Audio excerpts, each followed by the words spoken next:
We can show you, though, that the same terminology was used in the standard design report, so that may be something you'd want to look at during the audit. It's not the standard. It's when they mention spectral approach, they have a different connotation, and we didn't know where is it in the FSAR or DCD to discuss that.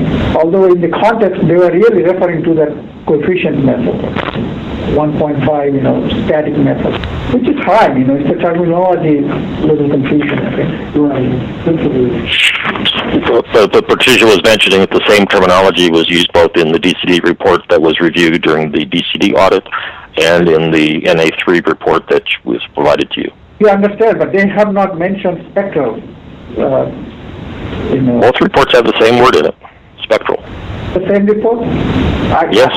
Anyway, maybe we didn't... DCD is a different issue. DCD is a different issue. The DCD and FSAR, a lot of this level of detail was not provided, and it was reviewed based on the audit.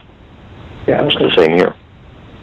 Okay, and we'll see. I don't think this is really a big concern. I understand now the spectral method. Really what you refer to is the coefficient method, okay, which is okay. Yeah, well, that's a typical one. And you said that it's in the DCD, which is fine. We'll look at it. And DCD, I know it is there. But it took a little longer, to figure that out. That approach is very conservative. I think it's a bad issue. Something's fine. Yeah. Let's move on. Yeah, let's move on. I don't think we should much time on that.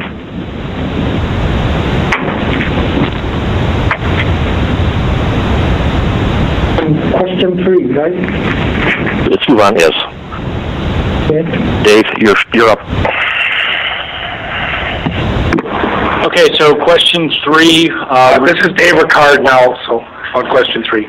So page 5 of the fuel rack report, revision 2, please clarify the sentence that all spectra for the fuel racks are taken at 3% damping, consistent with reference 1, since this report is related to the PCCS.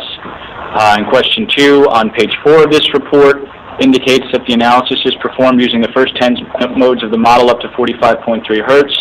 However, the input appears to have some energy content beyond this cutoff frequency. Please justify. With regards to the first question, you guys have identified a typo, and we will correct that and revise the report.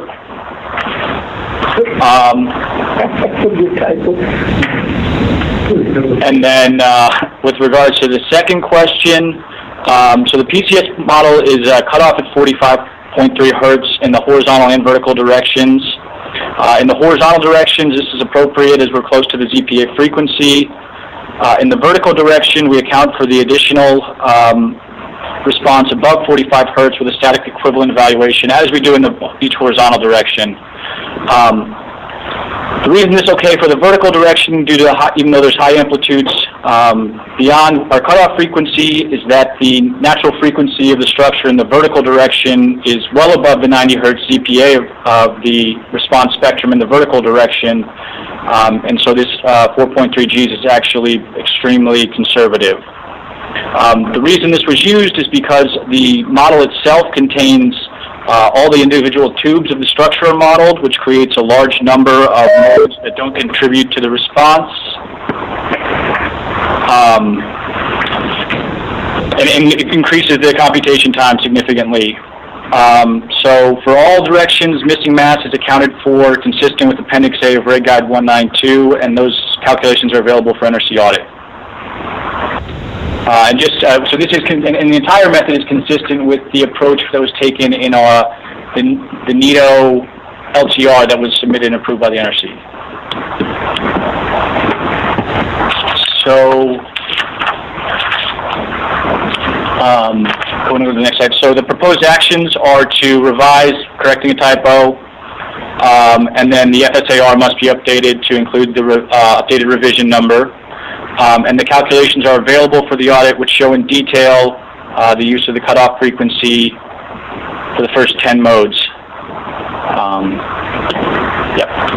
One question I have is, for the PCCS, you envelope the motion at the center of the slab as well as peripheral, or it's used only in one location?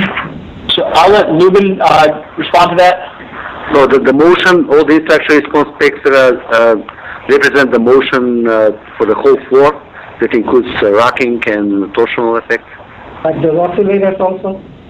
Yes, for the vertical, we have enveloped the responses from the oscillators, specifically for the slab supporting. Okay.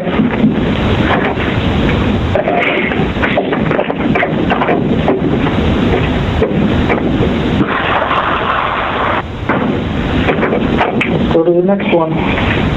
Item 4.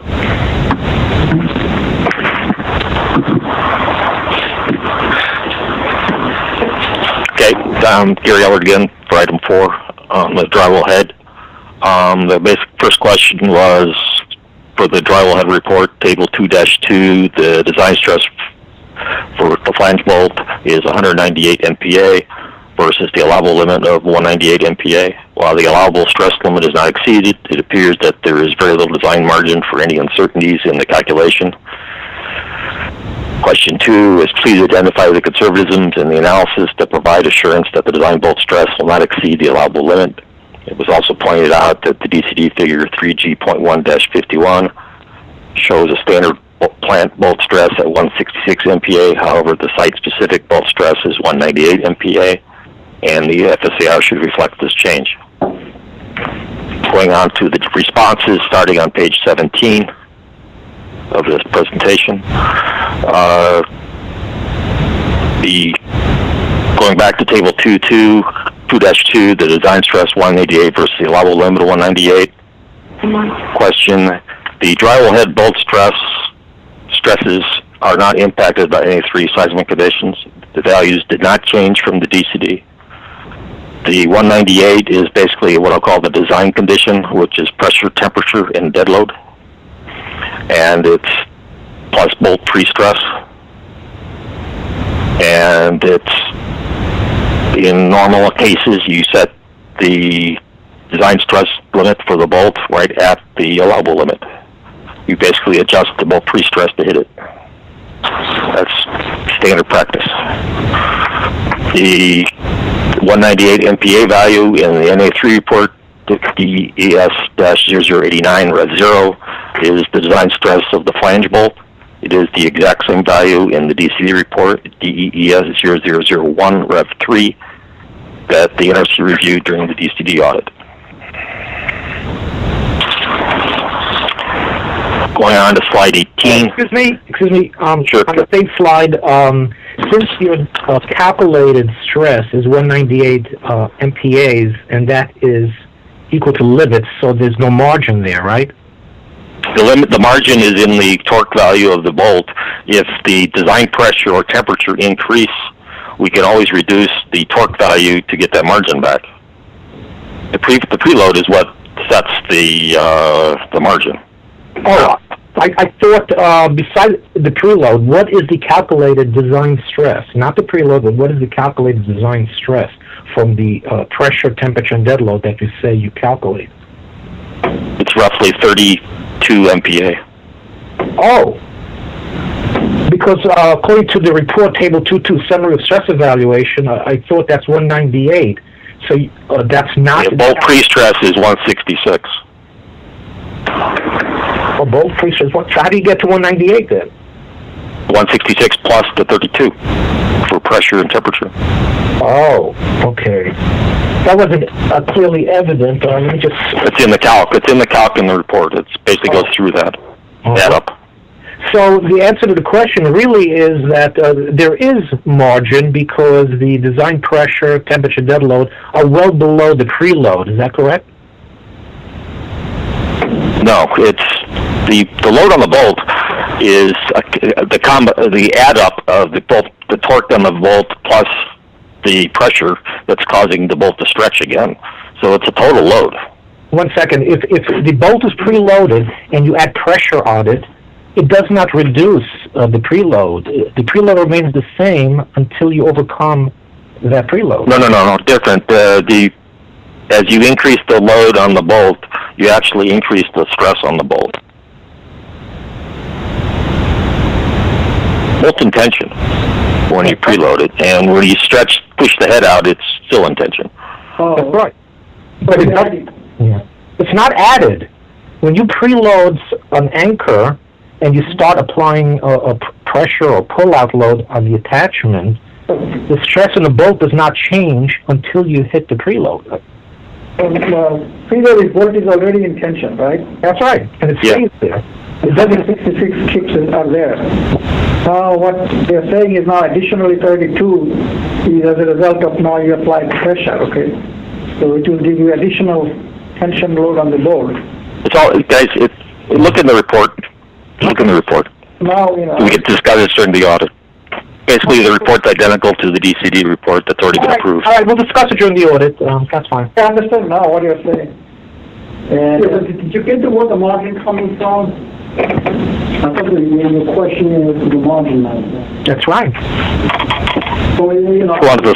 we got a preload plus, I don't know what the load all is. the other loads together. Together is 198, yeah. Yeah, 198. There is no margin.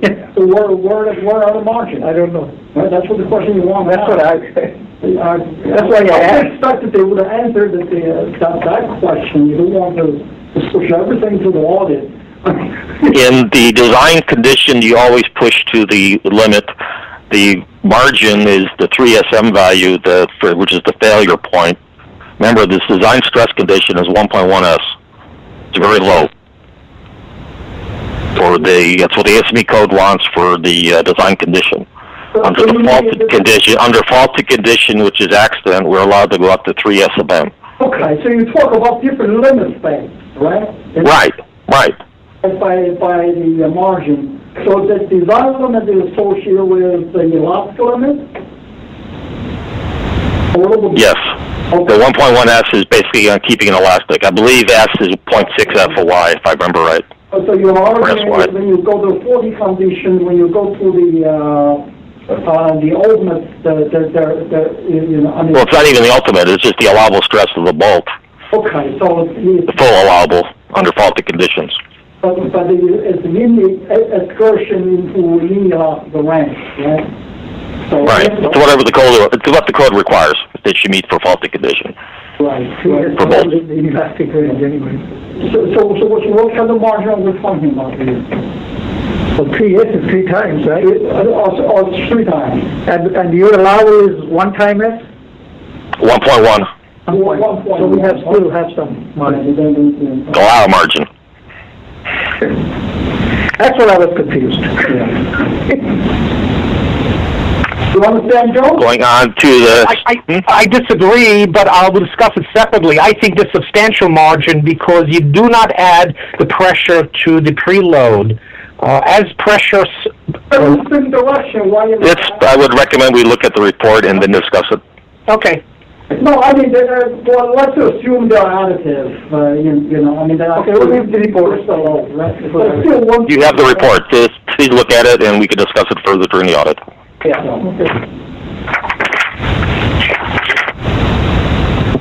Going on to slide 18 for the second question. Please identify the conservatisms in the analysis that provide the assurance the design bolt stress will not exceed the allowable limit. We just discussed a bunch of that. And on the 2 notes, I'd like to point out that the 166 MPa that's in the figure 3G1-51 is the bolt preload, the initial stress. That is not the final calculated stress. That's basically the torque used when we close the head.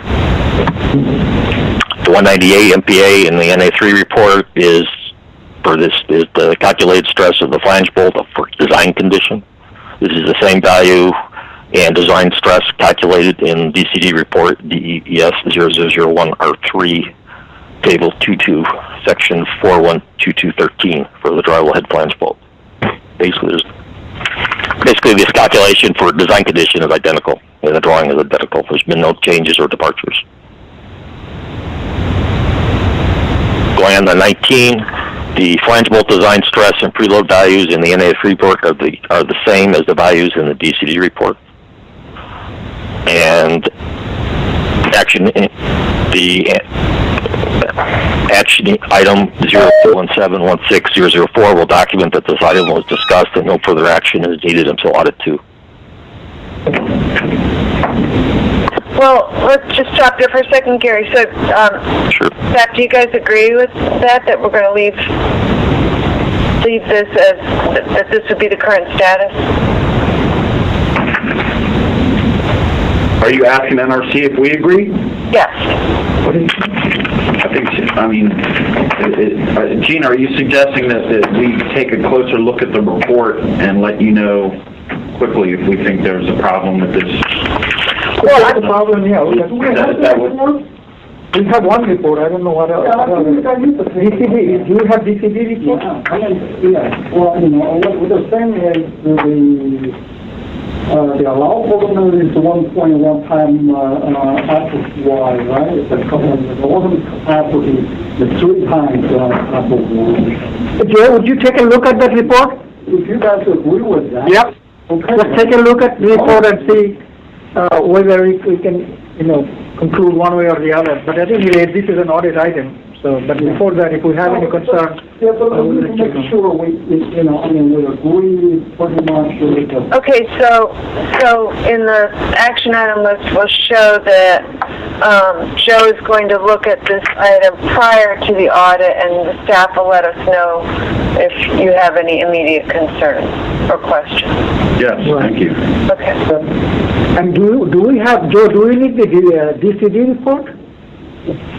It's identical, so we can.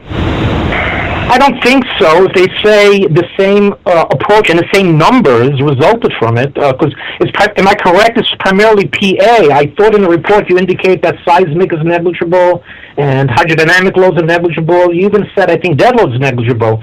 So I believe you did not use those in the equations. Is that correct? No, they were used in the equations. The methods were identical, and they were used in the equations, but the delta due to seismic and the other loads is negligible. It's in the noise. Did you use seismic spectrum method? Or I don't have to go refresh my memory what's in the report, but for the design condition that we're discussing right now in the 198 MPA, seismic is not even in the load combination. That's exactly what I just said, and you said no. According to the report, when you calculate 198 megapascal, I believe you only consider the pressure load. I believe you omit dead, seismic, and hydrodynamic. Seismic is automatically eliminated from the design condition load combination. Seismic is included, though, in the faulted load combination, which gives you a different stress. I'm looking at the report, and you have a set of equations, and you come up with this 198 megapascal.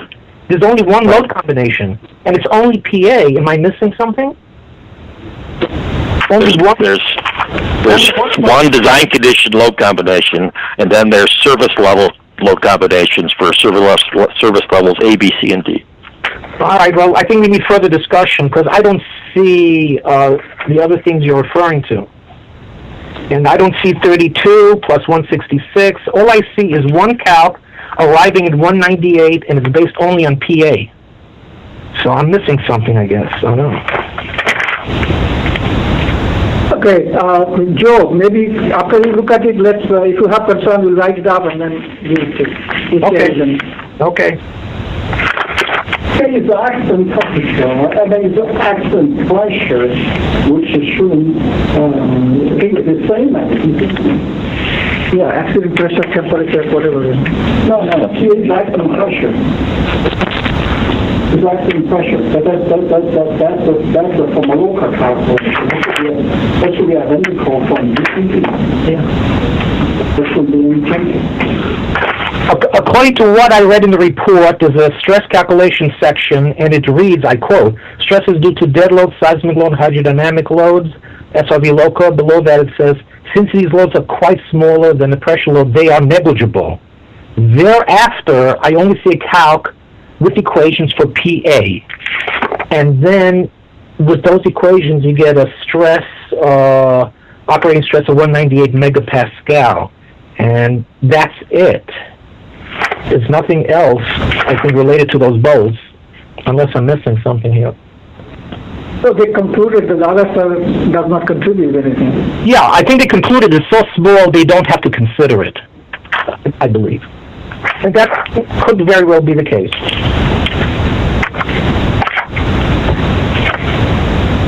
So either maybe Dominion can explain where it is addressed, or we'll have to go through the audit and you know. I would, first off, there's a T11 report, WG3 T11 DRD S forget the number, 3 or 4, that covers the containment metal components, and I believe there's some more details in there on the drywall head stresses. Other service conditions. You're right. That covers the drywall head. This report, although it's called Stress Analysis Report for Drywall Head, I do not think it covers the head. It covers these anchor bolts and I think the flange connection, if you could confirm that.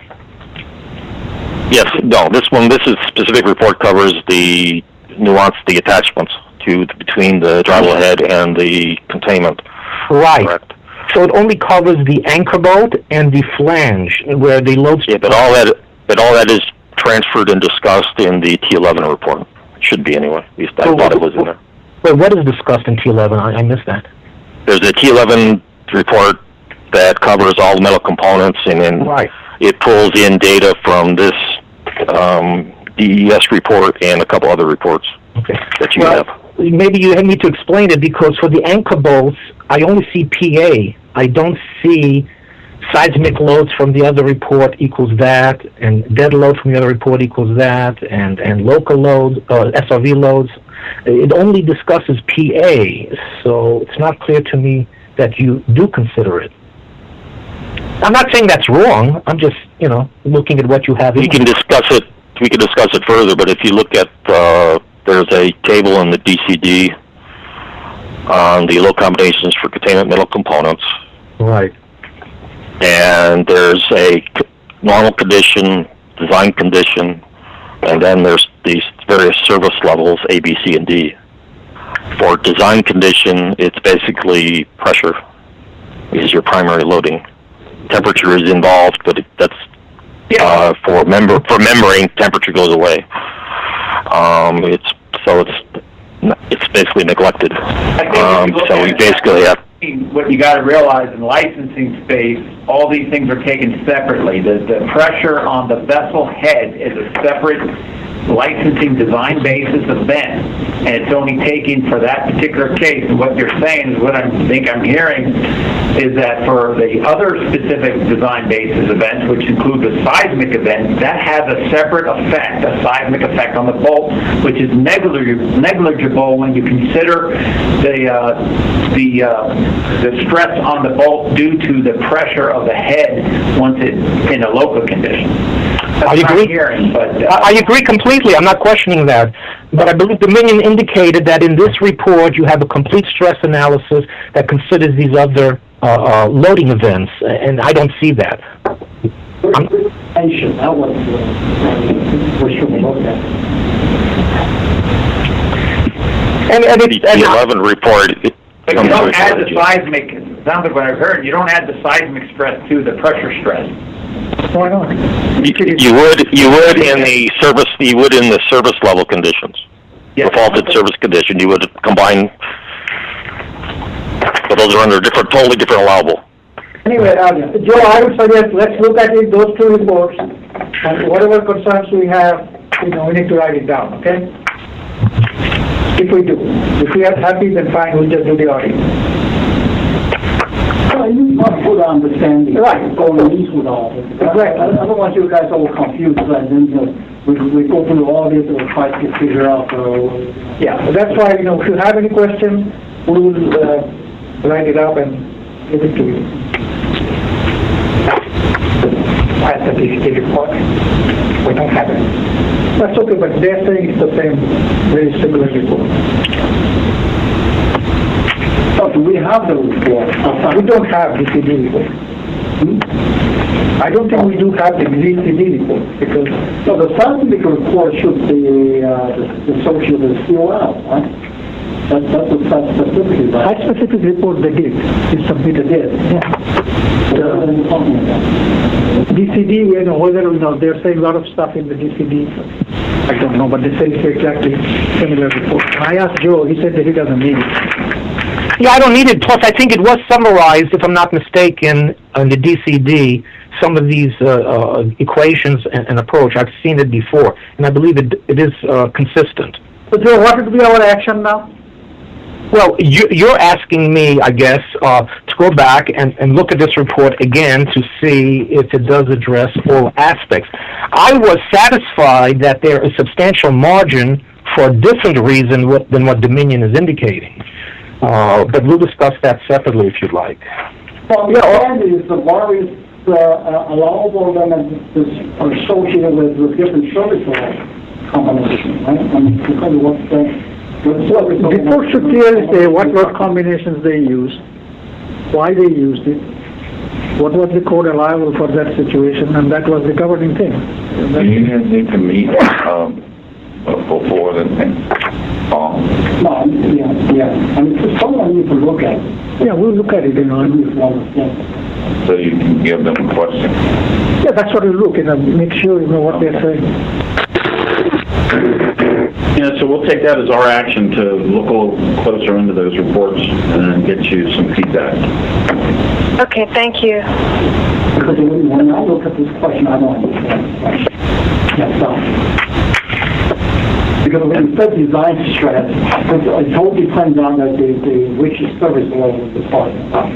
There's a level service level A or B or C or D. Even service level has a different different allowables, different combinations. You don't add them together, really. No, but it depends. I think service level D does have the PA combined with the staff, but the allowable is very different. One kind we used to design for with a factor of 1.5 pressure. I don't know what the... Yeah. No, but it's different allowable, 1.5. That's underfaulted by, well, never mind. We designed for that too, these days, 1.5. There's a separate load combination for faulted, and then load has, I believe it has load factors for pressure and the other loads. At least for the concrete portion. We may not have load factors for steel, I forget. But the question is not very clear in terms of contact with the specific principle.